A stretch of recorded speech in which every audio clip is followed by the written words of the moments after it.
गुरु प्यारी साध संगत, आज सत्संग की इस पावन घड़ी पर हम जीवन के इस बड़े अमूल्य क्षण को याद करने के लिए जीवन के महत्व को, जीवन का आध्यात्म का वो स्वरूप जिसे दुनिया के हर एक धर्म ग्रंथ में हर एक साधु, हर एक सद्गुरु ने संसार में दुनिया को दिया है, उसको थोड़ा सा जीवन में याद करने के लिए बैठे हैं। सत्संग की घड़ी है। आज दो भाई हमारे बीच में ऐसे जिन्होंने सद्गुरु के चरणों में अपना जीवन गुजारा। इसी क्षण में उन्होंने अपना पूरा जीवन एक महापुरुष के सानिध्य में गुजारने के बाद संसार से अपना समय पूरा करके संसार से जाने का विधान पूरा किया है। आध्यात्मिक स्वरूप हमारे जीवन का ये कहता है कि जीवन बहुत महत्वपूर्ण है। इस मनुष्य शरीर की इतनी बड़ाई है, इस मनुष्य शरीर का इतना महत्व है, इसकी एक एक सांस का इतना गुणगान किया गया है कि इसको कोई भी अपने जीवन में खाली ना जाने दे। और इस महत्व को हम तब समझते हैं जब कोई प्रिय, कोई बहुत ही हमारा नजदीकी हमारे जीवन में हमारे साथ नहीं रहता। सारा जीवन हम दुनिया के बहुत सारे कामों में मसरूफ रहते हैं। दुनिया की हर एक चीज बहुत जरूरी लगती है। आप इस चीज का अनुभव करते होंगे। जब भी आप सुबह आंख खोलते होंगे तो कई ऐसे काम होंगे जो आपको लगता है बहुत जरूरी है। घर संभालना बहुत जरूरी है, एक दूसरे के छोटे छोटे काम करना बहुत जरूरी है, नौकरी चाकरी, धन दौलत, जमीन जायदादें, ऐसे अनगिनत विषय हैं। और इन बहुत जरूरी कामों में, इन बहुत सारे जीवन के मूल्यवान वस्तुओं में, जो हमारे जीवन का अनमोल एक बहुत ही सबसे ऊंची, सबसे अनमोल धरोहर इस मनुष्य जीवन की है, वो हमारे हाथ से ऐसे ही फिसलती जाती है। जब आप अपने इस अनमोल जीवन को अपने बीच से खोता हुआ पाएंगे, तब अचानक आपको एहसास होगा कि कुछ हाथ से निकल गया, कुछ ऐसी चीज चली गई जिसका हमने शायद उतना मोल नहीं देखा, शायद हम उस पर इतना गौर नहीं कर पाए। इस मनुष्य जीवन को हम किसी और तरीके से गुजार सकते थे। आध्यात्मिकता कुछ और नहीं है, सिर्फ इस बात का एहसास कराने का तरीका है। धर्म कोई विधान, तरीके, पूजा पाठ जब तक नियम संयम नहीं है, आप जो भी धर्म के नाम पे करते हो वो सिर्फ हमारा बाहरी इस संसार की सुख और समृद्धि पाने के तरीके हैं। अगर आज किसी को पता चल जाए कि जो पूजा आप कर रहे हो और आपका परिणाम जो उससे पाना चाहते हो वो पूरा नहीं होगा। बहुत से लोग व्रत रखते हैं, उपवास करते हैं, मन में कामना रखकर करते हैं कि मैं ये उपवास कर रहा हूं तो मेरा ये काम परमात्मा बना दे, मेरे घर में सुख समृद्धि आ जाए, मेरी ये इच्छाएं पूरी हो जाए। अगर आपको पता चले कि आपके इन पूजा पाठ जब तक नियम संयम करने के बाद भी आपको परिणाम नहीं मिलेगा, अगर घर में संतान चाहते हो तो नहीं मिलेगी, अगर आप हजारों यात्राएं कर लो, अगर आप बहुत पूजा कर लो, उसके बाद भी घर में धन की बढ़ोतरी नहीं होगी, तो क्या आप वो काम करोगे? हुजूर कहा करते थे, परिणाम के बगैर, भगवान श्री कृष्ण ने इस बात को कहा है, मनुष्य सिर्फ फल की आशा के लिए ही किसी कर्म को करना चाहता है। अगर फल, मन वांछित फल ना मिले, अपने हिसाब से जो हम पाना चाहते हैं वो ना मिले, तो हम कर्म भी करने को तैयार नहीं होंगे। हम उस काम को भी नहीं करेंगे जिस काम को करना हम आज धर्म मानते हैं, क्योंकि धर्म दुनिया की वस्तुओं को पाने के लिए तरह तरह के संसारिक जतन करने का नाम नहीं है। स्वामी जी कहते हैं धर्म आध्यात्म सिर्फ इस चेतना को देने का नाम है कि तुम्हारा जीवन अनमोल है, यह मनुष्य जीवन बहुत विशेष है तुम्हारे लिए, इसकी एक एक सांस बहुत कीमती है। का सांस सांस से नाम ले, बिरथा सांस न खोए, ना जाने सांस का आवन होए न होए। एक एक सांस इतनी कीमती है, और आश्चर्य की बात है कि तुम्हें नहीं पता कि कौन सी सांस आखिरी होने वाली है। तुम्हें नहीं पता कि तुम्हारा ये जो समय चल रहा है, ये समय आखिरी समय है, मध्य का समय है, प्रारंभ का समय है। आपको नहीं पता आप जीवन में कितना रहोगे। जब ये बात अगर हमें पता चल जाए, चेतना आ जाए, तो हम धर्म समझने लग जाते हैं। हमारे स्वामी जी महाराज इसको एक दूसरे तरीके से समझाया करते थे। हम अपने बच्चे को स्कूल भेजते हैं, पहले से ही तय हो जाता है कि साल के अंत में परीक्षा होनी है। वो परीक्षा ये तय करेगी कि बच्चा एक क्लास आगे जाएगा या इसी क्लास में रह जाएगा। बच्चे को पहले से पता होता है कि एक साल के बाद पूरी वर्ष की पढ़ाई का परिणाम उसे मिलना है। अगर उसे ये बात पहले से पता है तो उसके एक एक दिन जो परीक्षा के नजदीक उसे ले जाते हैं, वो उसकी चेतना का और ज्यादा कारण बनने लग जाते हैं। कभी आपने देखा है कि परीक्षा के नजदीक बच्चों को नींद आनी बंद हो जाती है।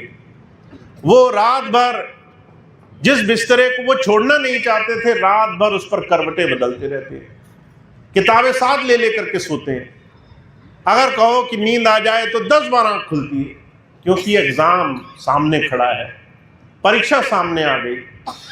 स्वामी जी कहते थे अगर बच्चे को कहा जाए कि जिस दिन दाखिला हुआ उसके अगले दिन से किसी भी दिन परीक्षा, वो प्रारंभिक परीक्षा कभी भी ऐसी हो सकती है जो तुम्हें अगली क्लास में ले जा सकती है। एक साल का इंतजार नहीं करना पड़ेगा।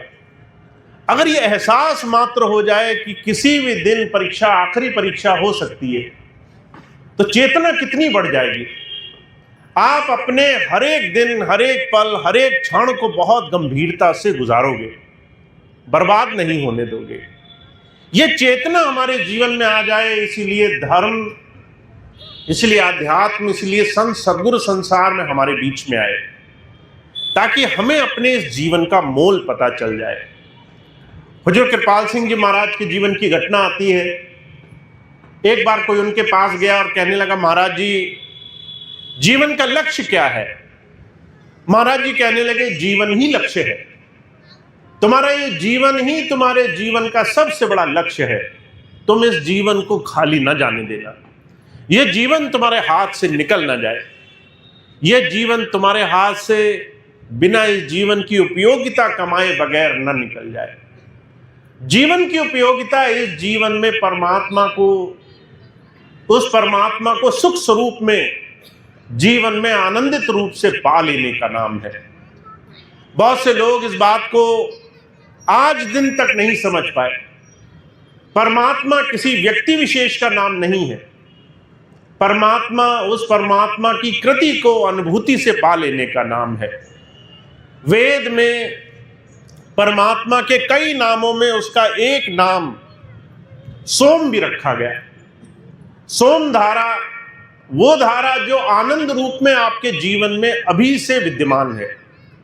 आपके अंदर अगर आप इस क्षण जो आपको मिल रहा है उसको जी गए, और जो आपको प्राप्त है उसमें आपने उस परमात्मा का शुक्र मनाना शुरू कर दिया, आपको खुशी होने लग गई, आपको आनंद आने लग गया, जो जीवन आपको मिला है उसी में आपने सुख खोज लिया, तो आपके जीवन में परमात्मा का एक स्वरूप अभी से आपके जीवन में जुड़ने लग गया है।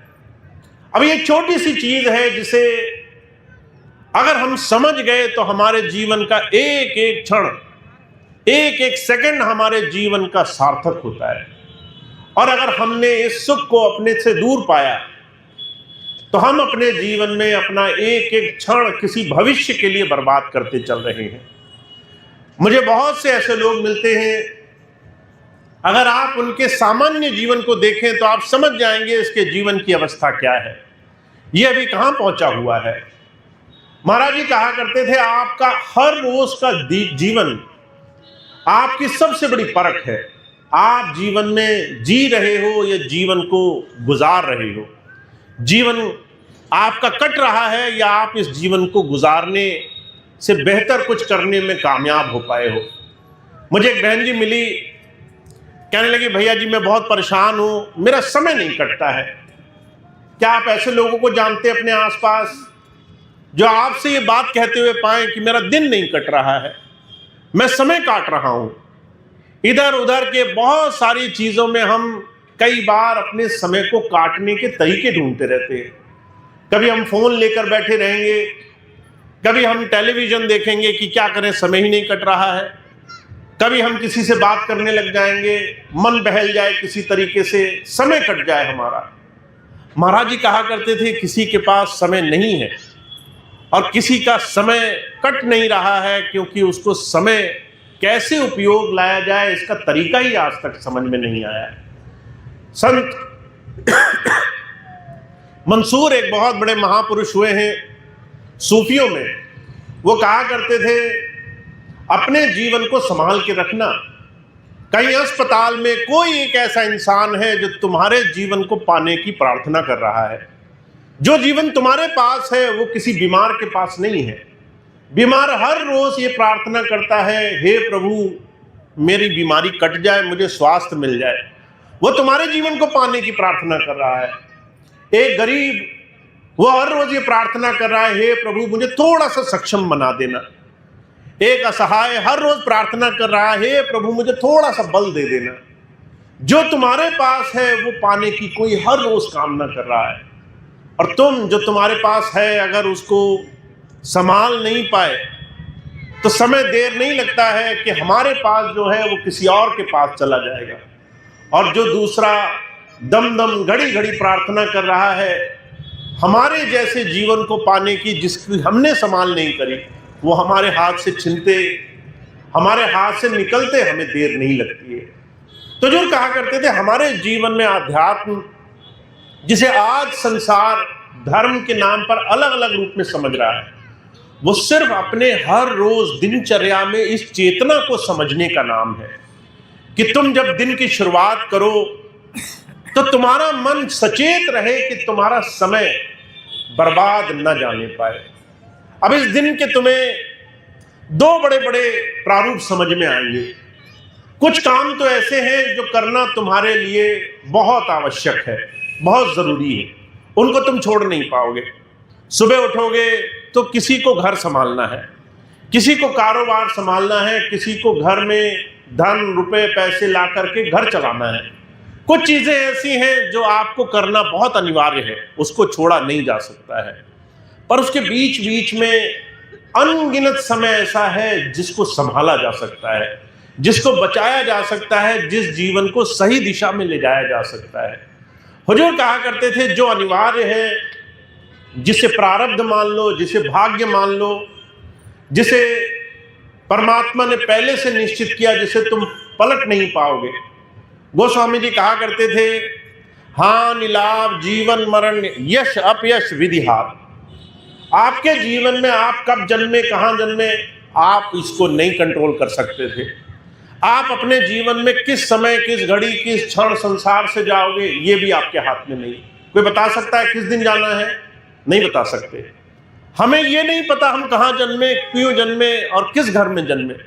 हमें ये नहीं पता कि हम कहाँ, किस घड़ी, किस क्षण जाने वाले। दोनों ही सिरे हमारे हाथ में नहीं है। फिर कहते हैं तुम्हारे जीवन में यश और अपयश, कब तुम्हारे जीवन में तुम्हारी कोई बड़ाई हो जाएगी, सम्मान मिलेगा, कब तुम्हारे जीवन में कहीं बदनामी हो जाएगी, ये दोनों भी चीजें तुम्हारे हाथ में नहीं है। तुम बहुत मेहनत करोगे। कई बार लोग कहते नहीं है कि हम बहुत मेहनत करते हैं, ईमानदारी से जीवन जीते, हमें तो वो नहीं मिलता। बहुत से लोग ऐसे हैं बड़ी गलत तरीके से जीवन जीते हैं, वो बड़े आनंद में रहते हैं, उनको कोई दुख तकलीफ नहीं आती। आपने ऐसी बातें कहते हुए सुना होगा लोगों को। हुजूर कहा करते थे, यश और अपयश भी आपके हाथ में नहीं है। आप बहुत मेहनत करोगे, फिर भी हो सकता है आपकी मेहनत कोई ना देखे और आप थोड़ी सी मेहनत करोगे और परमात्मा आपको आपकी मेहनत से ज्यादा दे दे। अचानक आपका बड़ा शौर्य हो जाए, दुनिया में बड़ा नाम हो जाए। ये दोनों ही चीजें आपके नियंत्रण में नहीं है। फिर कहते हैं हानि और लाभ भी आपके हाथ में नहीं है। आप खूब मेहनत करोगे कि मैं इतनी मेहनत कर रहा हूं, मेरा घर भर जाए। हो सकता है आप सारा जीवन मेहनत करते रहो और उसके बाद भी आपकी मनवांछित, मन में आई हुई इच्छा पूरी ना हो पाए। और कई बार आप सोचोगे मेरा नुकसान नहीं होना चाहिए, और बैठे बिठाए घर से निकले नहीं और कोई ऐसी चीज हो जाएगी, आपका मन खराब हो जाएगा। हुजूर कहते हैं कुछ चीजें आपके हाथ में नहीं है। भाग्य, आपके जीवन में जो प्रारब्ध बना है, उस प्रारब्ध से आप अपने जीवन में बहुत कुछ नहीं बदल सकते। पर कहते हैं उसके बाद आपको थोड़ा सा परमात्मा ने आजादी दी, आपको इतनी स्वतंत्रता दी कि आप अपने जीवन में अपने इस प्रारब्ध को कैसे देखोगे। बहुत से लोग जब दुख आता है तो दुख के मारे वो अंदर से बड़े दुखी हो जाते हैं। जब दुखी हो जाते हैं तो वो अपने आप को दुर्भाग्यशाली मानने लगते हैं, और जब दुर्भाग्य उनके मन पर हावी हो जाता है तो जो कहा करते थे वो जीवन कैसे जीना है वो तरीका अपने हाथ से छोड़ देते हैं।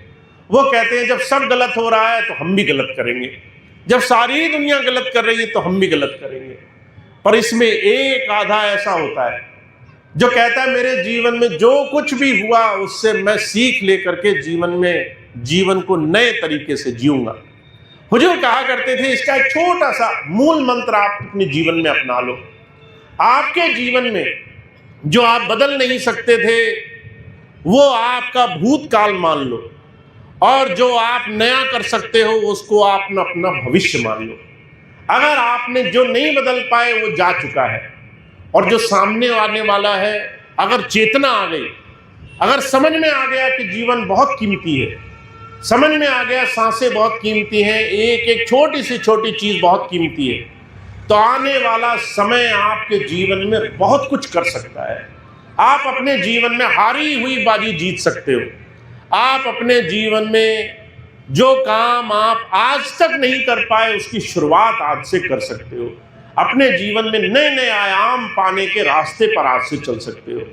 पर महाराज जी कहा करते थे दुर्भाग्य ये है जिसने संसार की गति में मन लगाया है, वो कहता है जितना मेरे पास आज़ादी थी वो मेरे भूतकाल में जा चुकी है। कई बार आप लोगों को कहते हुए सुनेंगे मेरे अच्छे दिन तो गुजर गए, जो मेरे अच्छा समय था वो जा चुका है, अब आगे क्या है, अब तो मैं कुछ नहीं कर पाऊंगा, मेरी उम्र ही निकल गई। हुजूर कहा करते थे आप जितने महान व्यक्तियों को देखेंगे संसार में, उन्होंने बचपन से महानता नहीं पाई, उन्होंने बचपन से संसार में जीवन को महान नहीं बनाया। उन्होंने संसार में जितनी उपलब्धियां पाई, चाहे वो आध्यात्मिक थी, चाहे वो उनके विवेक से ज्ञान से भरी हुई थी, चाहे वो परिवार संभालने से थी, चाहे संसार में आदर्श पुरुष बनने से थी, वो सारी संघर्ष से होकर के गुजरी। हमारे वेद शास्त्र धर्म ग्रंथ इस बात से भरे हुए हैं, जितने अवतारी पुरुष आए संसार में उन्होंने अपने जीवन को उदाहरण के रूप में दिखाया है। महाराज जी कहा करते थे भगवान राम का ही उदाहरण ले लो। भगवान राम को राज्याभिषेक होने वाला था, रातों रात उनको वनवास हो गया। अगर हमें और आपको ऐसा हो जाए, आज हमें बड़ा प्रमोशन मिलने वाला हो और रातों रात प्रमोशन तो बहुत छोड़ो दूर रहा, उल्टा नौकरी पे आ पड़े कि नौकरी हाथ से जाने वाली है, उल्टा और विपत्ति आ जाए कि हो सकता है यहां से इतना डिमोशन हो जाए, इतना गलत चीज हो जाए कि दूसरी जगह नौकरी भी अच्छी ना मिले। भगवान राम को गद्दी मिलने वाली थी, उन्हें रातों रात जंगलों में जाना पड़ा। अर्जुन कहा करते थे आज हम उस चीज की कल्पना नहीं कर सकते, नंगे पैर सारी सुख सुविधाएं छोड़ करके 14 बरस उन्होंने रूखी सोखी जो मिली उसी से अपना जीवन यापन किया।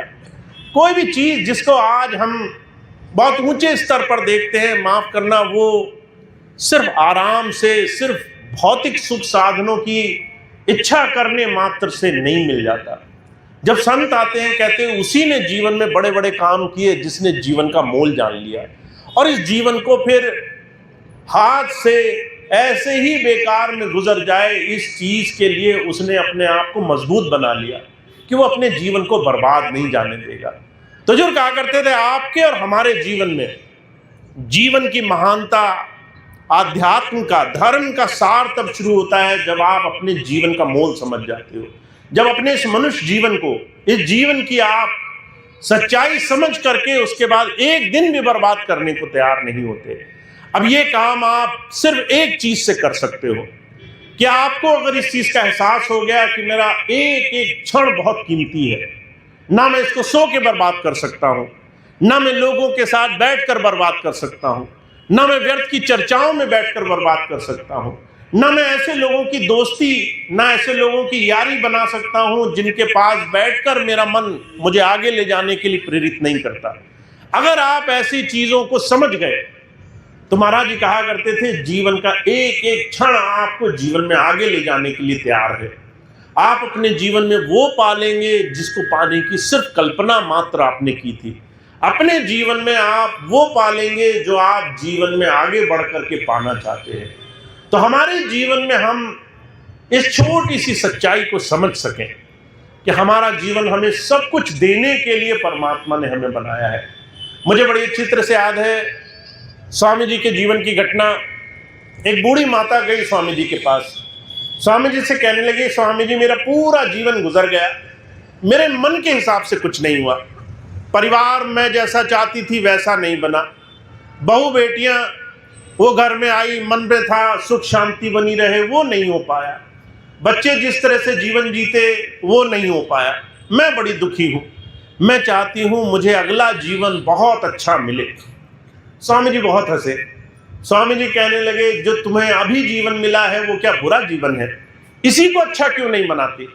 इस जीवन को अच्छा बनाने का ये भार परमात्मा ने तुम्ही को सौंपा है। ये कोई तुम्हारे लिए उपहार नहीं है, कहीं रखी हुई वस्तु नहीं है कि तुम्हें कहीं से खरीद कर ले आनी है। जीवन को अच्छा बनाने का भार परमात्मा ने तुम्हारे ही ऊपर रखा है, तुम्हें ही इस जीवन को अच्छा बनाना है और तुम्हारी उम्मीद है कि तुम्हारा अगला जीवन अच्छा हो जाए।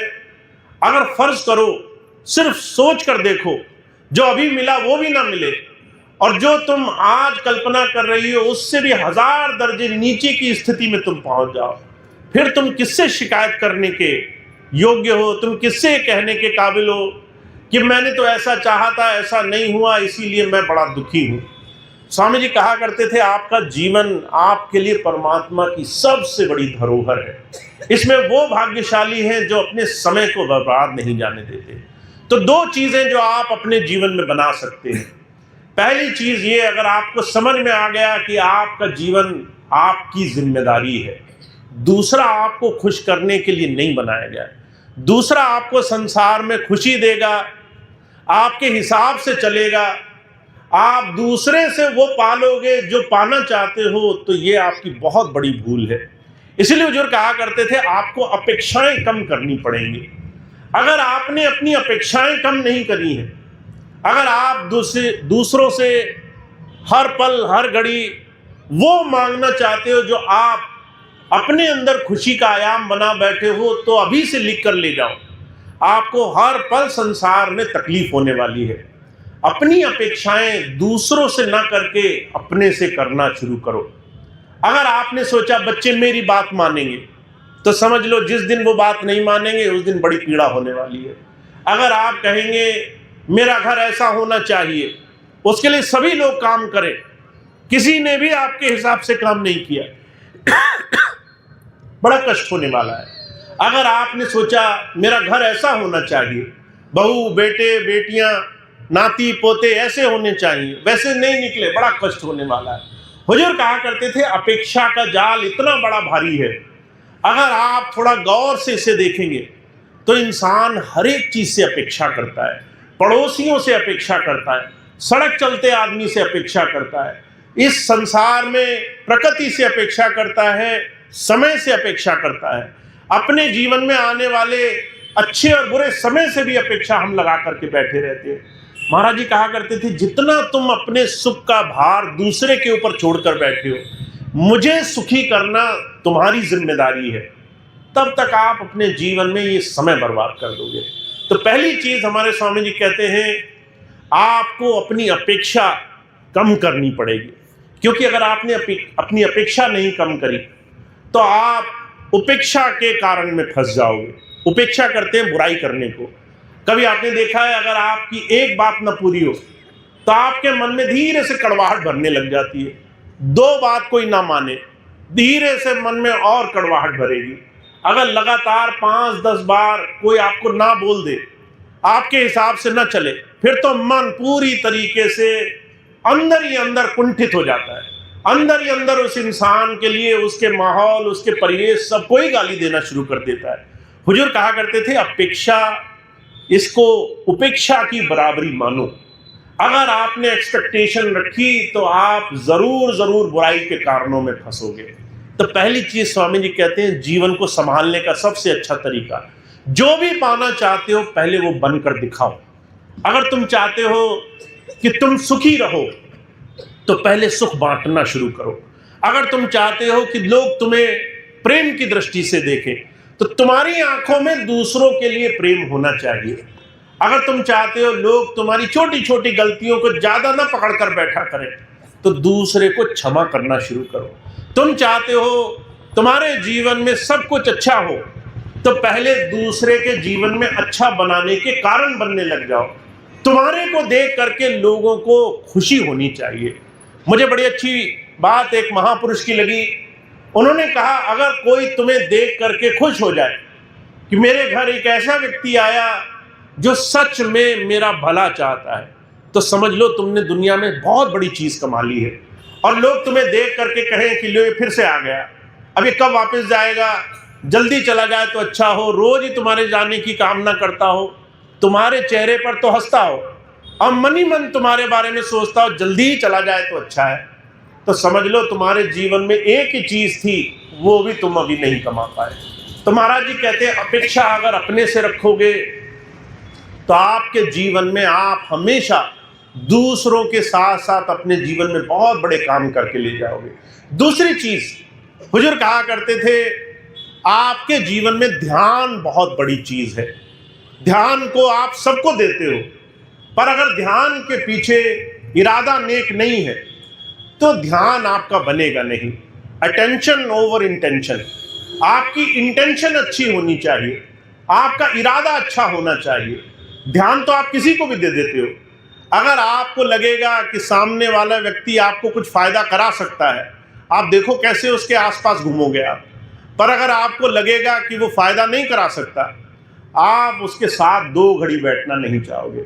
हुजूर कहा करते थे, अगर आपकी फिर भी नीयत साफ है, सामने वाला व्यक्ति अच्छा व्यक्ति है, वो मेरा फायदा नहीं कर सकता, फिर भी उसका साथ देना मेरी जिम्मेदारी है, फिर भी उसका साथ निभाना, उसके साथ 2 घड़ी गुजारना मेरी जिम्मेदारी है।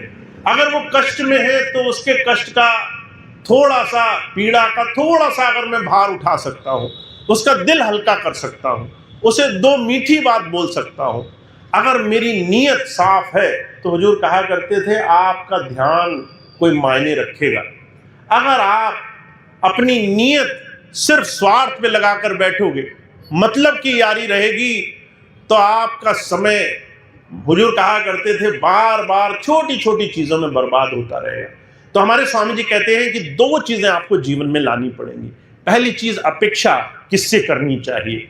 दूसरी, ध्यान बिना नियत, बिना इरादे के किया भी जा सकता है या नहीं किया जा सकता। अगर ये 2 चीजें आपने बना ली अपने जीवन में, तो आप देखेंगे कि आपका समय, एक एक सांस आपके लिए सार्थक होगी। आप परिवार में रहोगे, परिवार के साथ आप एक अच्छा जीवन गुजार पाओगे। आप काम में रहोगे, काम में जितने भी काम में आप लगे हो वो काम अच्छा होगा। आप जिस भी काम में हाथ डालोगे, आपकी नीयत होगी, आपकी उस काम में भलाई करने की चाह होगी, आप उसको दिल से करोगे और आपको उसी में संतोष होगा, आपको इसी में आनंद होगा कि मैंने अपने जीवन में अपना 100% किसी भी काम में दिया और उसका आनंद मुझे है, मुझे अभी से उसका लाभ मिलना शुरू हो गया है। तो आपको अपने जीवन में जब तक आप दिशा नहीं बदल पाए, तब तक ये समय हाथ से निकल जाएगा, तब तक आपके जीवन की सबसे कीमती चीज अपने हाथ से आप हटाते रहोगे। इसलिए पीपा जी महाराज कहा करते थे, भीखा जी महाराज, भीखा भूखा कोई नहीं, सबकी गठरी लाल, गांठ खोल नहीं देखते ताते भय कंगाल। कोई संसार में कम नहीं है, किसी के पास कमी नहीं रखी परमात्मा ने, सबको मालो माल करके भेजा है। बस किसी को धन से मालो माल करके भेजा है, किसी को अच्छा दिल दे करके भेजा है, किसी को अच्छी नीयत दे करके भेजा है, किसी को अच्छे बड़े बड़े काम करने की मजबूती बना करके भेजा है। आप अपनी योग्यता को पहचान लो और अपनी योग्यता से जीवन में आगे बढ़ना शुरू करो। अगर ध्यान सही दिशा में लगा, अगर ध्यान सही दिशा की तरफ बढ़ना शुरू हुआ, तो आप देखेंगे संतों का, महात्माओं का, गुरुजनों का जो साथ हमें मिलता है वो हमारे जीवन में फलीभूत होने लग जाएगा। तो हमारे जीवन में संत सिर्फ हमें आंख बूंद करके साधना नहीं कराना सिखाते, वो कहते हैं साधना के योग्य बनो, अपने जीवन को इस ध्यान, इस प्रभु गति के योग्य बनाओ, पात्र बनने वाले बनो। ऐसे पात्र बनो जिसे किसी को भी दे करके खुशी मिले। अगर आप अपने बच्चों को देखते होगे, बच्चे को आप तभी खूब प्यार करते हो जब आप देखते हो कि वो बच्चा आपकी बात मानता है। अगर आप देखते हो कि बच्चा बात नहीं मानता तो थोड़ा नाराजगी भी दिखाते हो, थोड़ा गुस्सा भी दिखाते हो, वहां थोड़ा सा सख्त भी हो जाते हो। हुजूर कहा करते थे आप भी पात्रता देख करके ही पुरस्कार देते हो। आप भी देखते हो कि बच्चा अगर सही दिशा में बढ़ रहा है तो ही इसका बढ़ावा दिया जाए। तो जब परमात्मा आपको पात्र नहीं मानेगा, जब परमात्मा देखेगा कि आप अपना समय बर्बाद करने में लगे हो, आपका समय ही नहीं कट रहा है, आप तरीके ढूंढ रहे हो समय कट जाए, तो परमात्मा कहेगा जब इसका खुद ही समय नहीं कट रहा है तो हमें इसके समय को क्यों बनाना है, कट लेने दो इसके समय को, अपने हिसाब से कर लेने दो। और अगर उस प्रभु ने ही छोड़ दिया कि भाई इसे अपने हिसाब से कर लेने दो, तो समझ लो हमारे जीवन में कोई भी हमारा साथ नहीं निभा सकता। तो हुजूर कहा करते थे अपने समय का सम्मान बहुत जरूरी है, अपने समय को बहुत कीमती मानो। ये समय गलत जगह बैठकर बर्बाद नहीं होना चाहिए। अगर आप सच में अपने आप से प्रेम करते हो, अगर सच में आप अपने जीवन को खूब सही दिशा में लगाना चाहते हो, तो आप अपने समय का सम्मान करना शुरू कर दोगे। कोई भी ऐसी जगह जहां ये समय बर्बाद होता है, उसे कैसे बचाया जाए, इस दिशा में आपका बढ़ना बहुत ज़रूरी हो जाएगा। तो हम और आप बहुत भाग्यशाली हैं। आज हम ऐसे समय में बैठे हैं जब हमने आध्यात्म धर्म की जो भी समझ पाई है उसको बदलने का समय आ गया है।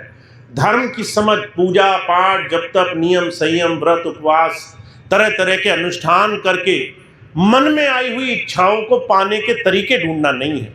ये सिर्फ आपके मन की इच्छाएं पूरे करने का महामंत्र नहीं है कि मुझे ये चाहिए तो हम पूजा में लग गए, अगर ये काम करना है तो इतने दिन ये अभ्यास करो। अपने अंदर, अपने जीवन में चेतनता को धारण करना कि आपका समय बहुत कीमती है। आप कभी परमात्मा से मांग करके कुछ नहीं प्राप्त कर पाओगे। आप पात्र बनोगे तो वो आपको सब कुछ बिन मांगे देगा, बिन मांगे आपके जीवन में काम बनाएगा। इसलिए कबीर साहब कहा करते थे कि बिन मांगे मोती मिले, मांगे मिले न भीख।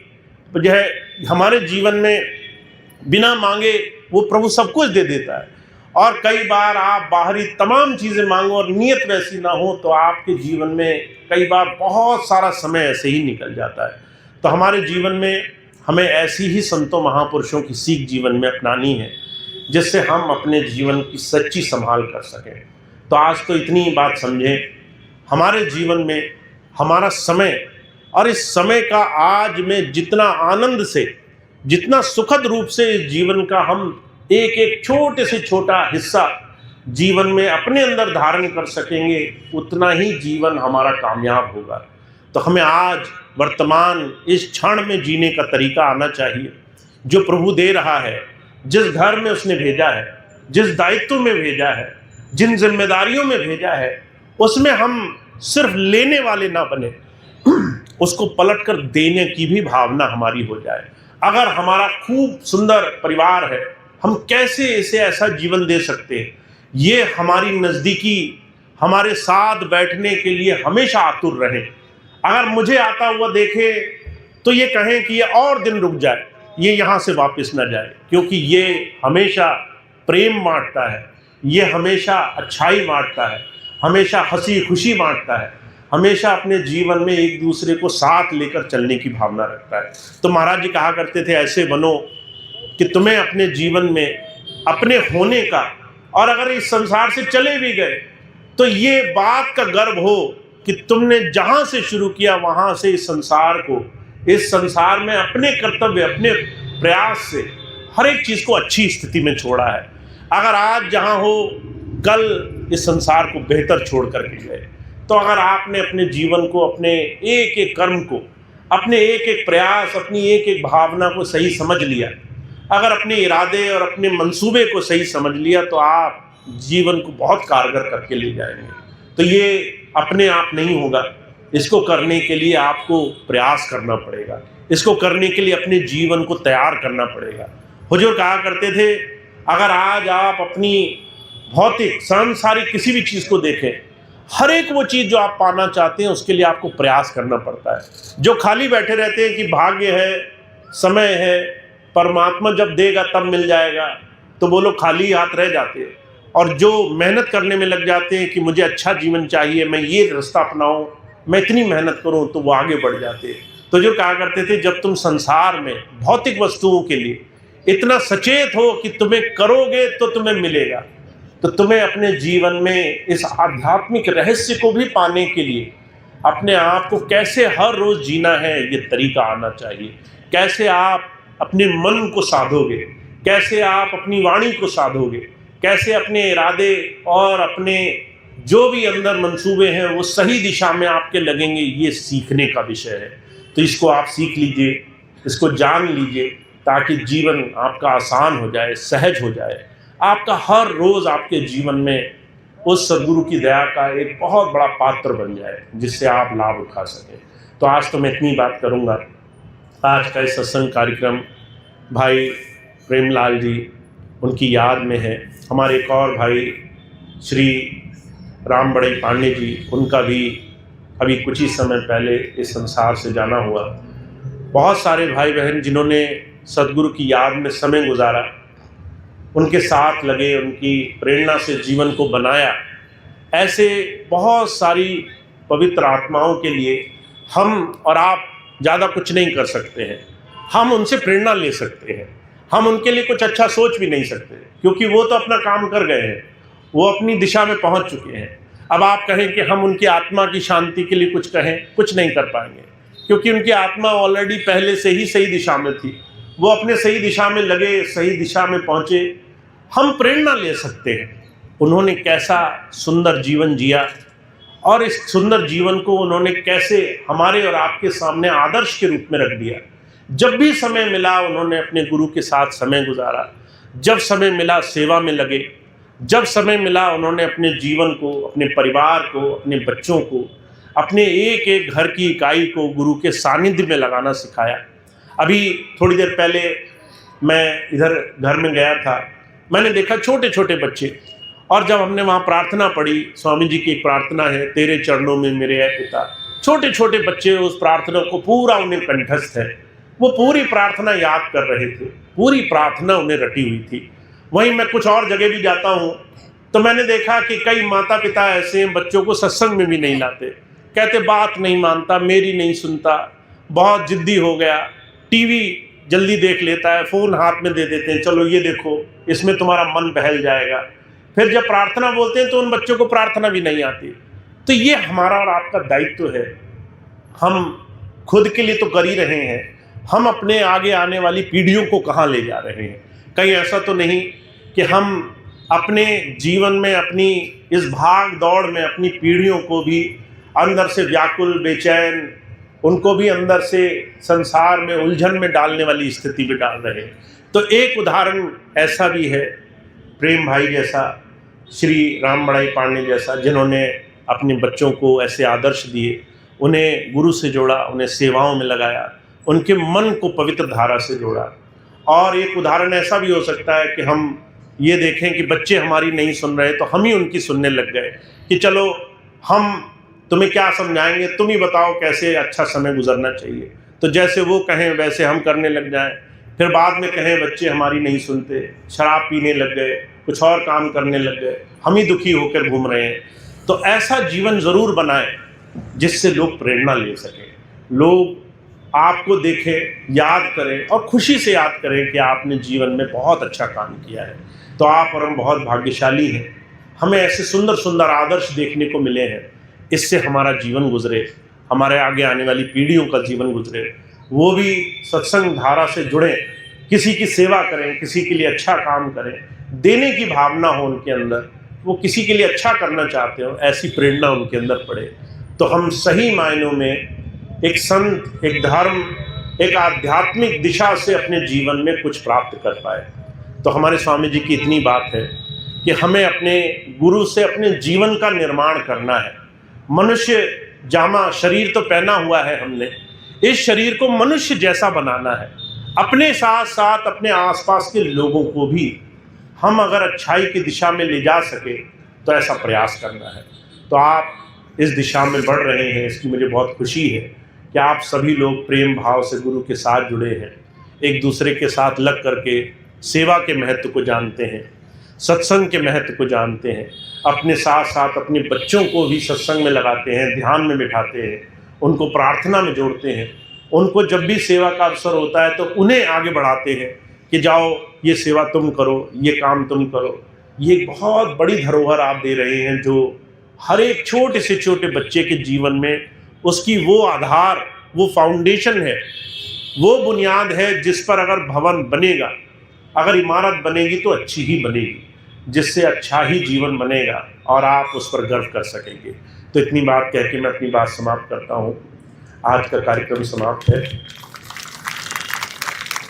अब एक प्रार्थना हम लोग करेंगे और उसके बाद आज का कार्यक्रम समाप्त होगा। सभी भाई बहनों के लिए लंगर प्रसाद की व्यवस्था है, सभी भाई बहन लंगर प्रसाद छककर जाएंगे। आज के सत्संग कार्यक्रम के बाद अब कुछ कार्यक्रम और लगे हैं जो लखनऊ, कानपुर, हरदोई आसपास के क्षेत्रों में हैं। जहां भी आप सहज भाव से पहुंच सकें या किसी को सूचना दे सकें वो ज़रूर दें, ताकि आपके प्रियजन, आपके नज़दीकी भाई बहन जो भी कहीं रहते हों और वो सत्संग में पहुंच सकते हों तो वो ज़रूर उसका लाभ उठा सकें। तो आज का सत्संग यहाँ पर लखनऊ में, यहाँ पर इस घर में हुआ। कल का सत्संग कानपुर में, रावतपुर एक जगह है कानपुर में, वहाँ पर होगा। सुबह 10 बजे से वहाँ संगत जुटेगी। तो जो भी भाई बहन कानपुर के किसी भी सत्संगी भाई बहन को जानते हो, किसी अपने प्रियजन को जानते हो, उनको सूचना देना चाहते हो तो उनको ज़रूर दे सकते हैं। 14 तारीख का सत्संग हरदोई में गौरा एक जगह है, मल्लावा में ही गौरा एक जगह है, वहाँ पर 14 तारीख का कार्यक्रम है। तो जो भी भाई बहन वहाँ आपके कोई संपर्क में हो उन्हें आप सूचना कर सकते हैं। फिर अगले महीने का लखनऊ का एक सत्संग, वो 1 जनवरी को, अगले वर्ष की शुरुआत के रूप में 1 जनवरी को होगा। वो कार्यक्रम आपके लखनऊ में ही है। जो भी भाई बहन आपके नज़दीक में हो उनको आप बताएं ताकि वो 1 जनवरी के कार्यक्रम में पहुंच सकते हैं तो पहुँचें। 31 दिसंबर का एक और कार्यक्रम वो कानपुर में लगेगा, उसके पर्चे यहाँ पर आए हुए हैं। अगर आप वहाँ जाने की इच्छुक हों तो आप वो पर्चे ले लेंगे और उसमें पूरा पता है। अगर आप किसी को वो सूचना देना चाहते हो तो ये कुछ सत्संग कार्यक्रम लगे हैं कानपुर, हरदोई, लखनऊ, जहाँ जहाँ भी आपको उचित लगे, आप संभव हो सके किसी को सूचना कर सकें तो वो ज़रूर